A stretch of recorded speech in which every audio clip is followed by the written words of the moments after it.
ক্ষণ গণনায় ত্রয়োদশ জাতীয় নির্বাচনে বাকি আর 11 দিন। প্রার্থীদের তাই দম ফেলার সময় নেই। দিনরাত এক করে ছুটছেন ভোটারদের কাছে।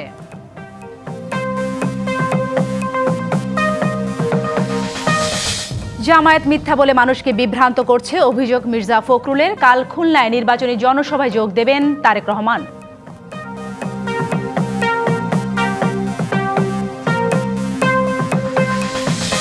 ক্ষমতায় গেলে চাঁদাবাজি, টেন্ডারবাজি, দখলবাজি বন্ধ করা হবে। শেরপুর ও জামালপুরে নির্বাচনী জনসভায় জামায়াতের আমির।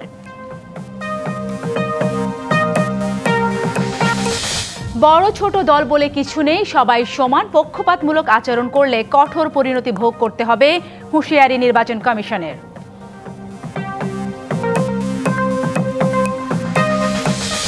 নির্বাচনে সহিংসতা নিয়ে উদ্বেগ থাকলেও নিরসনে কাজ করছে সরকার। বিদেশিদের দৌড়ঝাঁপ বাংলাদেশের সংস্কৃতিতে পরিণত হয়েছে, মন্তব্য পররাষ্ট্র উপদেষ্টার।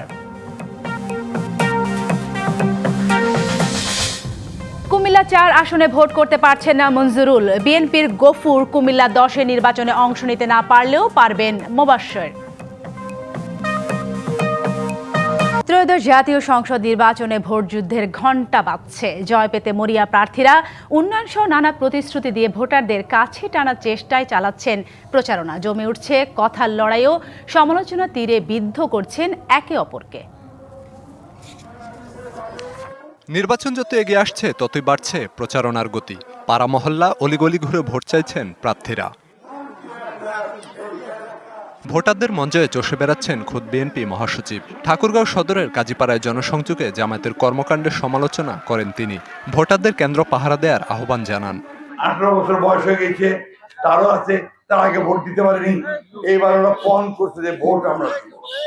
আপনারা পাহারা রাখবেন যেন ভোটের সেন্টারে কেউ গোলমাল না করে। মিথ্যা কথা বলে মানুষকে বিভ্রান্ত করা কি ঠিক হবে? আমার মা বোনরা খুব সরল, সবাই খুবই সরল। ওনাদেরকে কোরআন শিক্ষার নাম করে ওনাদেরকে বলতেছে দাঁড়িপাল্লাটা ভোট দিয়ে দায়িত্ব দেয় যাবে। কক্সবাজার 1 আসনের প্রার্থী বিএনপির শীর্ষ পর্যায়ের নেতা সালাউদ্দিন আহমেদ গণসংযোগ করেন চকরিয়া উপজেলা পশ্চিম বড় ভেওলা মানিকপাড়া এলাকায়। এ সময় ধর্মের ভিত্তিতে রাজনৈতিক বিভাজনের দায়ে স্বাধীনতা বিরোধীদের সমালোচনা করেন তিনি। এদেশের স্বাধীনতায় যারা বিশ্বাস করেনি তারা ধর্মের ভিত্তিতে রাজনৈতিক বিভাজন করতে চায়। এদেশের মানুষ এটা চায় না। আমরা সবাই বাংলাদেশি পরিচয়ে পরিচিত। আমাদেরকে ঐক্যবদ্ধ থাকতে হবে, এই দেশের স্বাধীনতা সার্বভৌমত্বকে সুরক্ষিত রাখতে হবে। সিরাজগঞ্জের শাহজাদপুরে নির্বাচনী প্রচারণায় বিএনপির কড়া সমালোচনা করেন এনসিপি মুখপাত্র আসিফ মাহমুদ। কোন কোন দল কৃষক কার্ড, ফ্যামিলি কার্ড সহ নানা ধরনের ভাতার কথা বলছে, কিন্তু বাংলাদেশের মানুষ বিগত 17টি বছর যার জন্য লড়াই করেছে, যার জন্য জীবন দিয়েছে, সেই পলিটিক্যাল ভিশন তাদের কোনো বক্তব্যে আমরা পাই না। দিনরাত এক করে প্রচারণা চালাচ্ছেন সিলেট 3 আসনের বিএনপি প্রার্থী এম এ মালিক। সংখ্যালঘু সম্প্রদায়কে ভয়ভীতি প্রদর্শনের অভিযোগও করেন তিনি। কয়েকটা দল মিলে ছোটখাটো এরা এই দেশের বিরুদ্ধে ষড়যন্ত্র করতেছে, নির্বাচনের এগেনস্টে ষড়যন্ত্র করতেছে, যারা পিছনের দরজা দিয়ে ক্ষমতায় আসার ষড়যন্ত্র করতেছে। ভোট নির্বিঘ্ন করতে তৎপরতার কথা জানিয়েছে স্থানীয় প্রশাসন। Khalid Hasan, DBC news desk. আসন্ন ত্রয়োদশ জাতীয় সংসদ নির্বাচন উপলক্ষে রাজধানীতে এখন উৎসব আমেজ। বিএনপি 11 দলীয় জোট সহ বিভিন্ন দল এবং স্বতন্ত্র প্রার্থীরা চষে বেড়াচ্ছেন অলিগলি রাজপথ। একে অপরের বিরুদ্ধে ছুটছেন নানা অভিযোগ, পাল্টা অভিযোগের তীর। তবে এখনও শান্তিপূর্ণভাবেই চলছে প্রচারণা।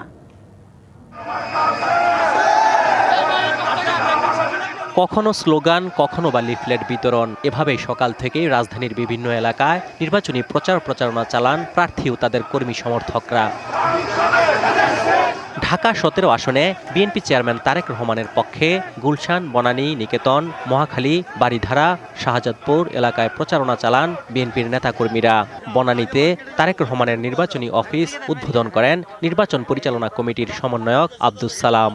কিভাবে বিএনপিকে ঠেকানো যায়, তারেক রহমানকে ঠেকানো যায়, সেটার জন্য তারা আবল তাবল বলতেছে। ঢাকা ৯ আসনে গণসংযোগ করেন বিএনপি মনোনীত প্রার্থী হাবিব রশিদ হাবিব। বলেন, কোনো প্রার্থী যেন বিভেদ তৈরি করতে না পারে সেদিকে সবাইকে নজর রাখতে হবে। যে আসলে আমরা সবাই তো এলাকার উন্নয়ন চাই, তাহলে আমরা ঐক্যবদ্ধ থেকে সবাই মিলে কাজ করি যাতে কেউ পরিবেশ নষ্ট করতে পারে। ঢাকা ১১ আসনের বিএনপি প্রার্থী doctor M A Qayyum DBC নিউজের সঙ্গে একান্ত সাক্ষাৎকারে তুলে ধরেন তার নির্বাচনী ইস্তেহার। বলেন, এ আসনে গ্যাস, পানি, বিদ্যুৎ, আবাসন সমস্যা সমাধানে কাজ করবেন তিনি।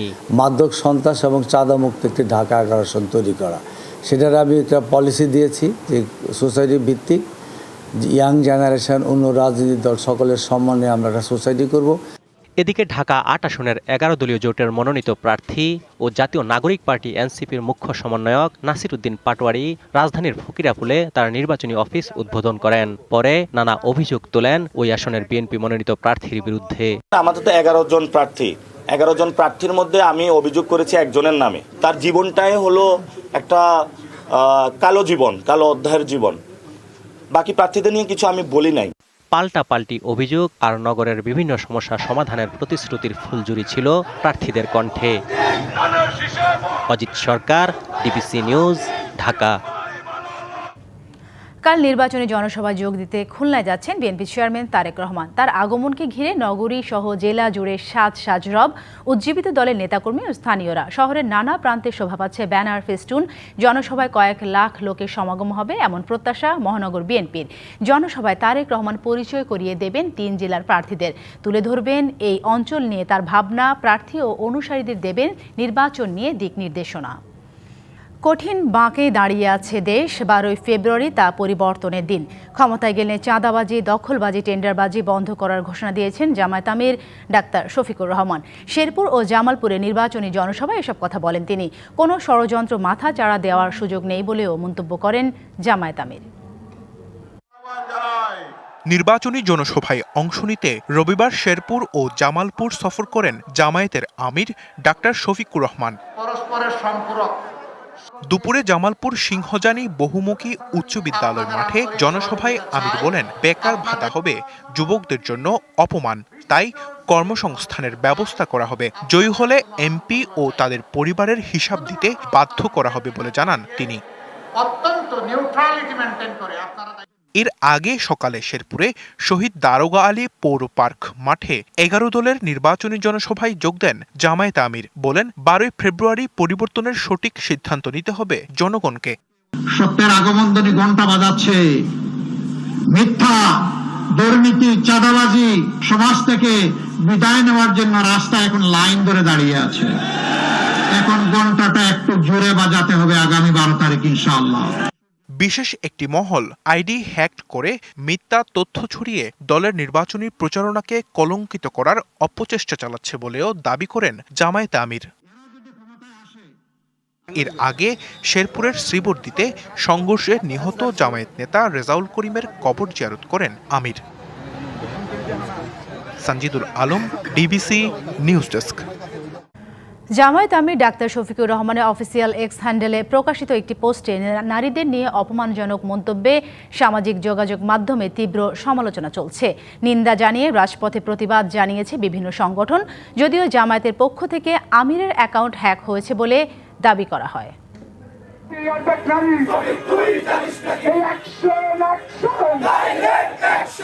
কর্মজীবী নারীদের নিয়ে জামায়াত আমির ডাক্তার শফিকুর রহমানের এক্স হ্যান্ডেলে একটি পোস্ট ভাইরালে দেশ জুড়ে নানা প্রতিক্রিয়ার সৃষ্টি হয়েছে। নারীর প্রতি বিদ্বেষমূলক মন্তব্য আখ্যা দিয়ে সামাজিক যোগাযোগ মাধ্যম সহ বিভিন্নভাবে তীব্র নিন্দা জানায় নানা শ্রেণী পেশার মানুষ। জামায়াত আমিরের মন্তব্যের প্রতিবাদে ঢাকা সহ দেশের বিভিন্ন স্থানে বিক্ষোভ মিছিল করেছে বিএনপি ও ছাত্রদল। জামায়াতের আমিরের প্রতি ক্ষোভও জানান তারা। এবং তাদের কর্মকাণ্ড এবং তাদের নেতাদের বক্তৃতা এবং তাদের সকল কাজের মধ্য দিয়ে বারবার এদেশের নারীরা একদিকে অপমানিত হচ্ছে। গুলশানে দলের নির্বাচন পরিচালনা অফিসে সংবাদ সম্মেলনে জামায়াতের আমিরের মন্তব্যকে অশোভন বলে প্রতিবাদ জানায় বিএনপি। জামায়াত ইসলামের আমির ডাক্তার শফিকুর রহমান তার ভেরিফাইড এক্স সাবেক টুইটার হ্যান্ডেল থেকে নারীদের উদ্দেশ্যে যে নোংরা জঘন্য ও অবমাননাকর ভাষা ব্যবহার করেছেন বলে দেশব্যাপী আলোচনা চলছে, সেটি সঠিক হলে এর মাধ্যমে পুরো সমাজ ব্যবস্থাকে মধ্যযুগীয় অন্ধকারে ঠেলে দেওয়ার প্রচেষ্টা হল। এদিকে জামায়াত আমিরের পোস্টটি ভাইরাল হওয়ার পরপরই সংবাদ সম্মেলনে দলের পক্ষ থেকে অ্যাকাউন্ট হ্যাক হওয়ার দাবি করা হয়। এই ঘটনায় যারা তাৎক্ষণিক কর্মসূচি দিয়েছে তারাই হ্যাকিংয়ে জড়িত বলেও দাবি করা হয়। এই ধরনের কার্যক্রম খুবই ঘৃণিত এবং ধিক্কারজনক কার্যক্রম। রাজনৈতিকভাবে দলের শীর্ষ নেতা এবং অন্যান্য কেন্দ্রীয় নেতৃবৃন্দের অ্যাকাউন্ট হ্যাক করে খুবই আপত্তিকর কিছু কথা সেখানে দেওয়া হয়েছে। অথচ যখন এই কথাগুলো তারা আমাদের অ্যাকাউন্টে হ্যাক করে দিয়েছেন, এর মাত্র 20 মিনিট আগেই বাংলাদেশ জামাত ইসলামীর আমির ডাক্তার শফিকুর রহমান ঢাকার একটি জনসভায় কেরানীগঞ্জের, তখন তিনি নারীদের শিক্ষা নিয়ে আলোচনা করেছেন। জামায়াত আমিরের এক্স আইডি হ্যাকড হয়েছে কিনা তা তদন্ত করা হচ্ছে বলে জানিয়েছেন ডিবির সাইবার যুগ্ম পুলিশ কমিশনার। বাংলাদেশ জামাতে ইসলামের আমির জনাব ডক্টর শফিকুল ইসলাম মহোদয়ের এক্স অ্যাকাউন্টটা হ্যাক হয়েছিল এবং সে সংক্রান্ত একটা জিডিও হয়েছে, আমরা শুনতে পেয়েছি। এই সংক্রান্তে আমাদের কাছে কোনো অভিযোগ এখন পর্যন্ত আসেনি। Farhana Juthi, DBC news, Dhaka. Voter ID bKash number নিয়ে যারা কেলেঙ্কারি করেছে তারাই ভোটার মাইগ্রেশনের মতো কাজ করেছে। মাইগ্রেশনের সংখ্যা যা প্রকাশ করা হয়েছে তার চেয়েও অনেক বেশি। দুপুরে আগারগাঁও নির্বাচন ভবনে প্রায় 2 ঘন্টা নির্বাচন কমিশনের সাথে বৈঠক শেষে ব্রিফিংয়ে এসব কথা বলেন বিএনপির স্থায়ী কমিটির সদস্য ও নির্বাচন পরিচালনা কমিটির চেয়ারম্যান নজরুল ইসলাম খান। তিনি আর বলেন, এমন সব আচরণবিধি লঙ্ঘন হচ্ছে যা মানুষের ধর্মীয় অনুভূতিতে আঘাত করে, অথচ ব্যবস্থা নিচ্ছে না নির্বাচন কমিশন। এছাড়া জাতীয় নির্বাচনে 55,000-এর বেশি পর্যবেক্ষক থাকার বিষয়ে তিনি বলেন, এত বেশি পর্যবেক্ষক থাকলে নির্বাচন বিঘ্নিত হতে পারে।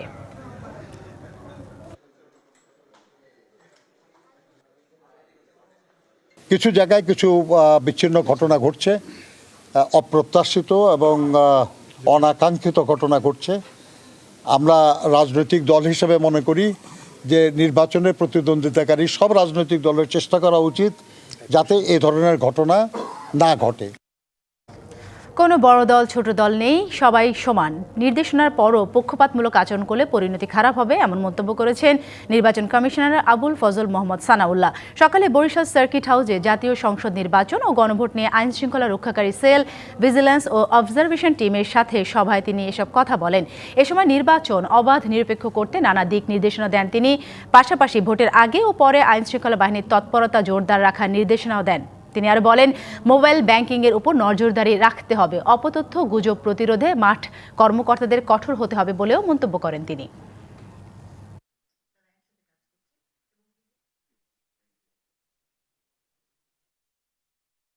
নিরপেক্ষতার প্রশ্নে নির্বাচন কমিশন অত্যন্ত শক্ত অবস্থান নিয়েছে এবং নিবে। আমাদের পছন্দ অপছন্দ ব্যক্তি নাগরিক হিসেবে ভোট দেওয়ার মধ্যে সীমাবদ্ধ, আর কোথাও নয়। আমি যখন পেশাদারের দায়িত্ব পালন করছি, শতকরা 100% নিরপেক্ষতাকে কাজ করতে হবে। আমাদের কাছে কোনো বড় দল, ছোট দল, হেভিওয়েট প্রার্থী, লাইট ওয়েট প্রার্থী নাই, সবাই সমান। নির্বাচনের সহিংসতা নিয়ে উদ্বেগ আছে, তবে তা নিরসনে কাজও করছে সরকার, জানালেন পররাষ্ট্র উপদেষ্টা তৌহিদ হোসেন। দুপুরে রাজধানীর এক হোটেলে ডিক্যাব আয়োজিত এক প্রশিক্ষণ কর্মশালা শেষে কথা বলেন তিনি বলেন, নির্বাচন সামনে রেখে বিদেশিদের দৌড়ঝাঁপ বাংলাদেশের সংস্কৃতিতে পরিণত হয়েছে। নির্বাচন ও কূটনৈতিক রিপোর্টিং নিয়ে কূটনৈতিক প্রতিবেদকদের সংগঠন ডিক্যাবের 2 দিনের প্রশিক্ষণ কর্মশালার শেষ দিন সমাপনী দিনে সদস্যদের মধ্যে সনদ বিতরণ করেন পররাষ্ট্র উপদেষ্টা। বক্তব্য রাখেন ইউএনডিপির প্রতিনিধি। Across the world, electoral environments are increasingly shaped by misinformation, disinformation, hate speech. পররাষ্ট্র উপদেষ্টা নির্বাচন বিদেশিদের ভূমিকা নিয়ে তার বক্তব্যে কথা বলেন। Election is extremely important. Equally important is the process through which the election goes. সাংবাদিকদের প্রশ্নের উত্তরে বলেন, কোনো নির্বাচনই শতভাগ সহিংসতা মুক্ত হয় না, তবে সরকার যথাযথ ব্যবস্থা নিচ্ছে। নির্বাচনকালীন সহিংসতা নিয়ে আমরা নিজেদেরও উদ্বেগ আছে, আমরা সেটা সমাধান করার চেষ্টা করছি। এটা যে কোনো নির্বাচনের আগেই থাকে এবং সেরকমই আছে। আমরা প্রতিনিয়ত চেষ্টা করছি যাতে এগুলি বাড়াবাড়ি না হয় কোনো কিছু, কারণ সম্ভব নিরসনের আমরা চেষ্টা করে দেবো এবং নির্বাচন সঠিকভাবে হবে বলে আমি মনে করি। নির্বাচন এলেই বিদেশিদের দৌড়ঝাঁপ প্রসঙ্গে জানতে চাইলে উপদেষ্টা বলেন, এটা কিছুটা বাংলাদেশের সংস্কৃতিতে পরিণত হয়েছে। প্রত্যেক দেশেই ইচ্ছাকৃত অথবা অনিচ্ছাকৃতভাবে কিছু ট্রেডিশন দাঁড়িয়ে যায়। ভারতের যেমন এক ধরনের ট্রেডিশন আছে, আমাদের দেশে এক ধরনের ট্রেডিশন দাঁড়িয়ে গেছে এবং এটা আমাদের কালচারের অংশ হয়ে গেছে যে এখানকার যে কূটনৈতিক কমিউনিটি আছেন তারা এই নিয়ে কথাবার্তা বলেন। এবং আমার কাছে অনেক সময় মনে হয়েছে যে আমাদের সমাজেরও একটা বড় অংশই চায় যে তারা কথা বলুক, কাজেই তাদেরকে আমি দোষ দিতে পারি না, এটা আমাদের সংস্কৃতির অংশ হয়ে গেছে। অনুষ্ঠানে যুক্তরাষ্ট্র থেকে বোয়িং উড়োজাহাজ কেনা প্রক্রিয়াধীন রয়েছে বলে জানান তিনি। তবে প্রধান উপদেষ্টার জাপান সফর বিষয়ে কিছু জানা নেই বলে দাবি করেন তৌহিদ হোসেন। আমার জানা মতো এরকম কোনো প্রোগ্রাম নেই, কারণ যে প্রোগ্রাম তো একটা খাড়া করতে সময় লাগে বেশ কিছু, সেক্ষেত্রে আমাকে বলতে হবে যে উনি যাচ্ছেন এই সময়ের কাজে সেই প্রস্তুতি নেন, এরকম কোনো তথ্য আমার কাছে আসে। ইশরাত জাহান উর্মি, ডিবিসি নিউজ, ঢাকা।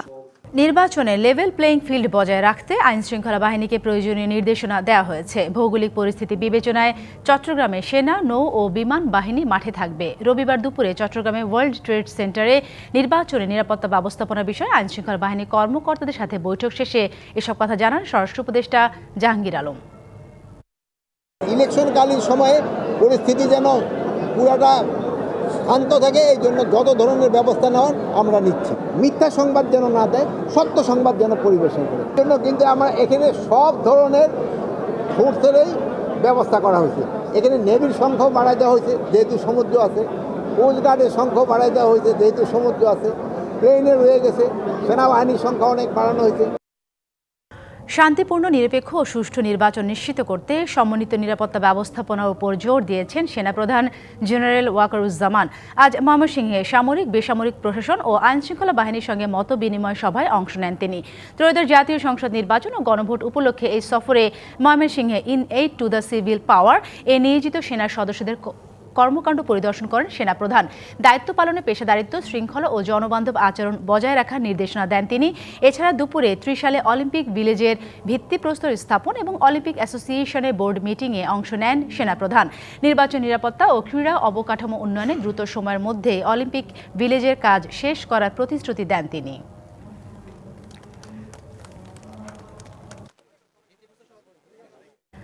ঢাকা উত্তর সিটি কর্পোরেশনের প্রশাসক মোহাম্মদ এজাজের বিরুদ্ধে দেশত্যাগে নিষেধাজ্ঞা দিয়েছে আদালত। দুদকের আবেদনে রবিবার ঢাকা মহানগর স্পেশাল জজ আদালতে আদেশ দেয়। আদালতে দুদকের আবেদনে বলা হয়, গাবতলী পশুরহাট, ই রিকশা প্রকল্প, বোরাক টাওয়ার ও হোটেল শেয়াটনের দখলভার, বনানী কাঁচা বাজারের দোকান বরাদ্দ, তালতলা মার্কেটের দোকান নির্মাণ ও বরাদ্দ, ভ্যান সার্ভিস সহ সিটি কর্পোরেশনের স্বার্থ সংশ্লিষ্ট বিভিন্ন বিষয়ে মোহাম্মদ এজাজের বিরুদ্ধে দুর্নীতির অভিযোগ রয়েছে।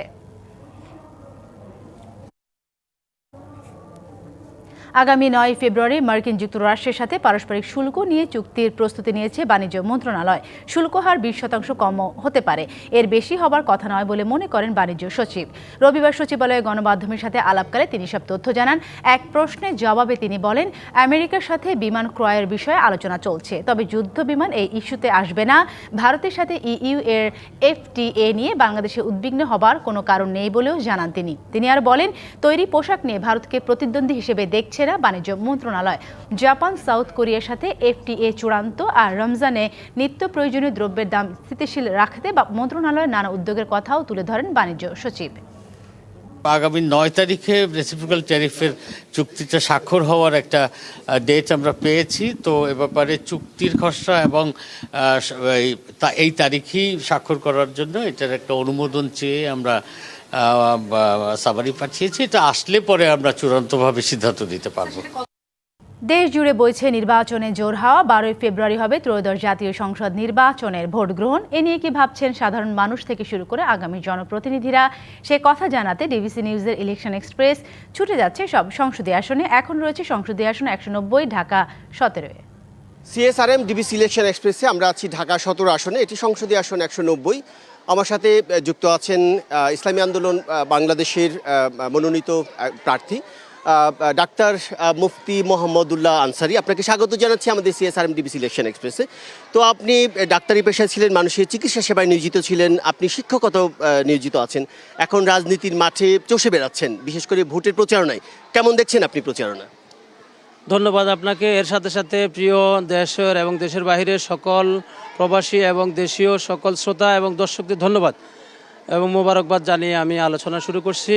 আসলে 2024-এর জুলাই আগস্টের পর থেকে মানুষের যে আত্মতৃপ্তি এবং আত্মপ্রকাশ হয়েছে নির্বাচনের মাঠে, এটা আমরা বুঝতে পারতেছি। খুব উৎসবমুখী আমরা নির্বাচনী প্রচারণা দেখতে পারতেছি এবং বাকস্বাধীনতা অনেক বেড়ে গিয়েছে। তারা কথা বলতে পারতেছে, কথা বলার সুযোগ আছে। আগে দীর্ঘ 17 বছর পর্যন্ত এই বাকস্বাধীনতাটা ছিল না।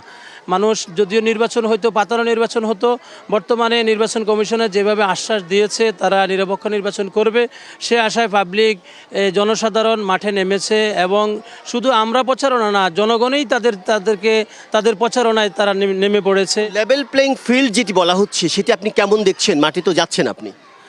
আপাতত লেভেল প্লেইং ফিল্ড আমরা কিছুটা আশ করতেছি, কিছুটা পরিবর্তন মাঝে মধ্যে দেখা যাচ্ছে।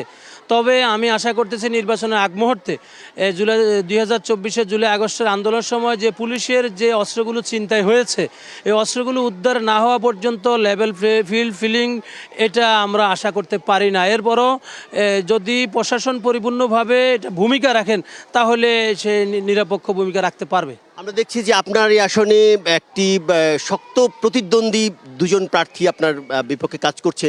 তো যদি বিএনপি বলি, জামায়াত বলি, সেই ক্ষেত্রে যে ত্রিমুখে একটা লড়াইয়ের আভাস সেখানে মিলছে, সেই হিসাবে আপনি কতটা আশাবাদী আপনার এই আসনে? আসলে শক্ত প্রতিদ্বন্দ্বী বলতে আমি কাউকে শক্ত মনে করি না। এটা আমরা প্রতিযোগিতায় নামছি। বিএনপির যিনি চেয়ারম্যান তারেক রহমান, এর চেয়েও কোটি কোটি গুণ হেভিয়েট প্রার্থী হলেন, হেভিয়েট নেতা হলেন আমাদের মোহতারাম পীর সাহেব হুজুর চরমনাই। উনিও যদি আসনে থাকতেন অন্যদের কাছে একটু ভিন্ন মত লাগতো। তো আমরা আমাদের নেতাকেই হেভিয়েট মনে করি, শক্ত মনে করি। বাকি এর চেয়ে আমার প্রতিযোগিতায় যারা আসছেন তারা আসলে ভোটের মাঠে আমরাও অনেক বড় দল, 258টা আসনে আমরা প্রার্থী দিয়েছি, আমরা অনেক বড় দল।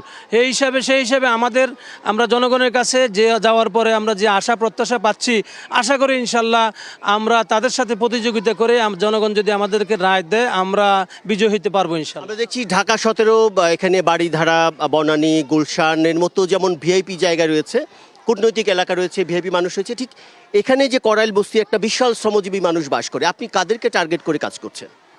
আসলে যদিও এই এলাকাটা ভিআইপি এলাকাটা জনগণ বলে বা সাংবাদিকরা আপনারা বলে থাকেন, আমি মনে করি এই এলাকাটা ভিআইপি না। কারণ এই এলাকায় বিশাল একটা জনগোষ্ঠী, এখানে সাততলা বস্তি, টিএনটি বস্তি, কড়াইল বস্তি, এর পাশে আছে 3 নম্বর বস্তি, এই ধামালকোট বস্তি, এই বিআরপি বস্তি।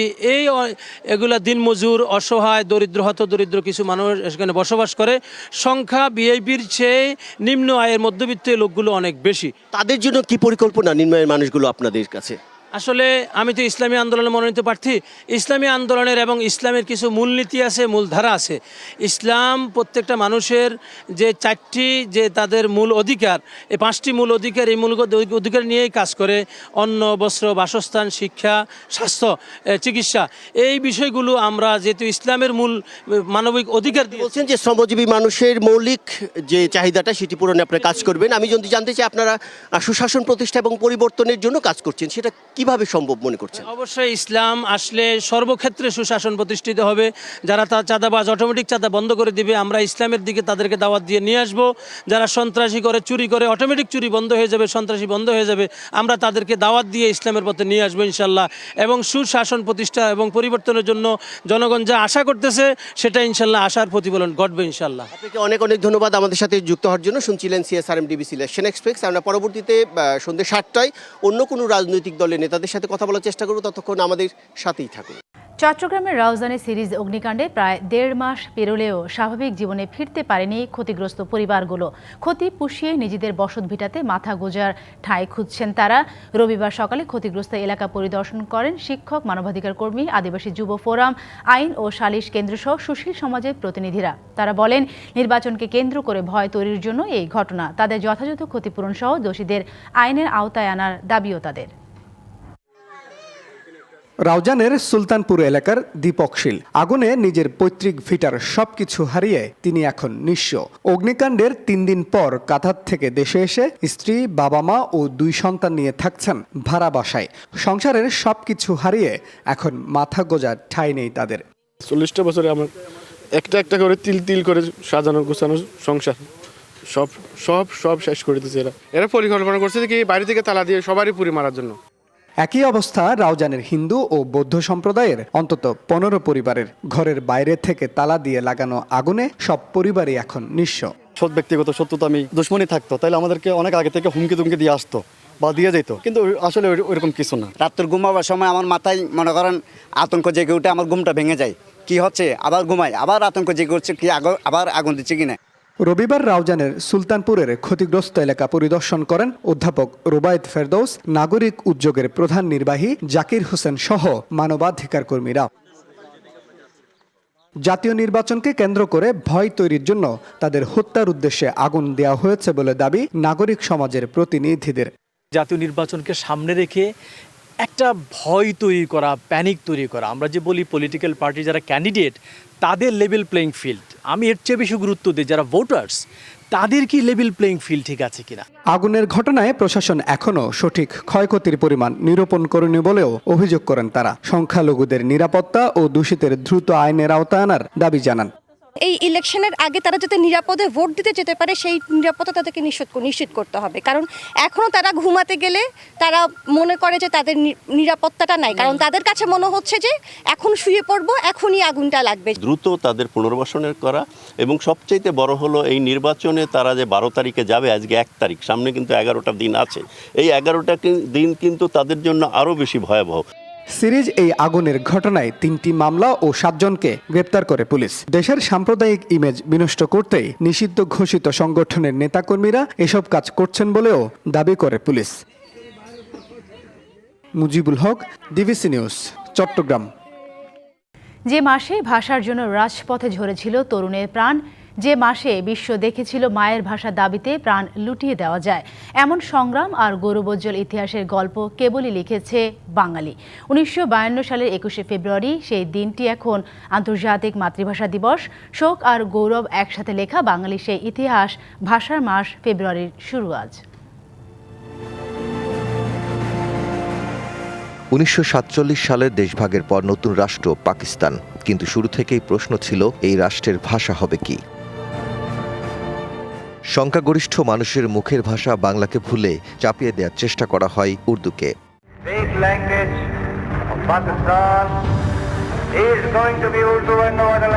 অবশ্যম্ভাবীভাবে প্রতিবাদ মুখর হয়ে ওঠে বাংলার মানুষ।